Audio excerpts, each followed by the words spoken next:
Hello guys! Nandito po sa likod ng bahay namin. Nandito yung aming mga aso. Ayan. Alam niyo kung bakit ako nandito ngayon? Kasi hihingi ako ng dog food kay Daddy. Ayan, dahil 2 po ang aming mga aso dito. Ito yung mga dog food namin. Nandyan na yan. Tapos meron dito para sa small breeds namin. Ayan. Konti na lang ang laman. Umaabot lang yata yan ng mga 4 days per isang sako. Kada sako. Magkaiba ng dog food yan. Yung 2 yan. Lalagyan namin yan. Ayan. Kaya sa mga nagtatanong po sa akin ngayon kung bakit ang payat ko ngayon, ito po ang dahilan kasi nga mas mahal pa po ang dog food kaysa sa bigas na kinakain namin.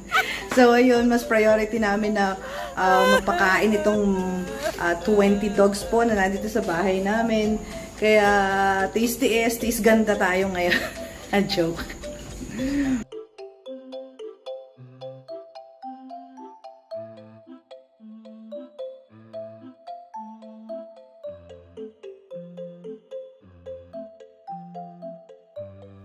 Ayan na yung 3 babies ko.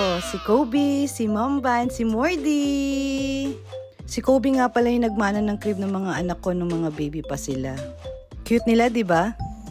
So, ayun nga guys, hindi na ako nahihirapang magpakain sa kanila ngayon dahil nga binibigyan ko na sila ng dog food lang and then water.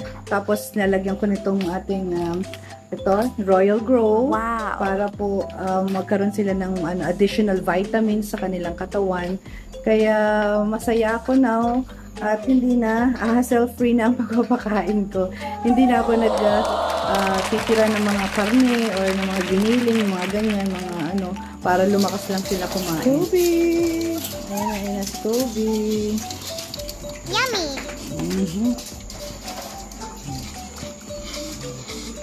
Ayan. Si Bamba. Mordy. Eat na. Yummy! Ayan. Diba? Kumakain siya. Ayan. Kinakain na nila yung yung sinasabi ko dati sa live ko na dog food lang. Tapos may konting water and then merong Royal Grow. Ayan. Tapos na sila kumain, diba? Kita-kita niyo naman. Ayan si Mordy. Ubus na niya yung kanyang food. And then si Kobe, ubus na rin. Pati niya Kobe, ubus na. Ubus na. Very good.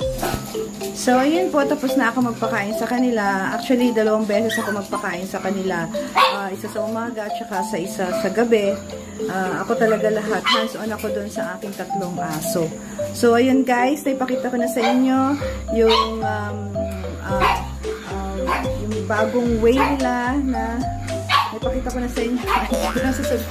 Basta naipakita ko na sa inyo kung paano na sila ngayon kumain, na nagpapasalamat ako dahil meron tayong ganitong klaseng product na talaga nakaka-boost ng appetite nila, and then at the same time gumaganda talaga yung kanilang health. I-try niyo po itong ating Royal Grow para po masubukan ninyo din sa inyong mga aso kung gaano ka-effective po itong ating product, no?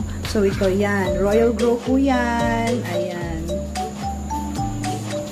So siguro sa susunod na video ko, yung sa mga malalaking aso naman tayo pupunta. Doon tayo sa mga Rottweiler at saka sa mga American Bully. Ang hirap mag-video. Mag-isa ka lang, diba? So, ayun guys. Thank you for watching po. Till my next video. I'm Mrs. Takahashi. Bye-bye!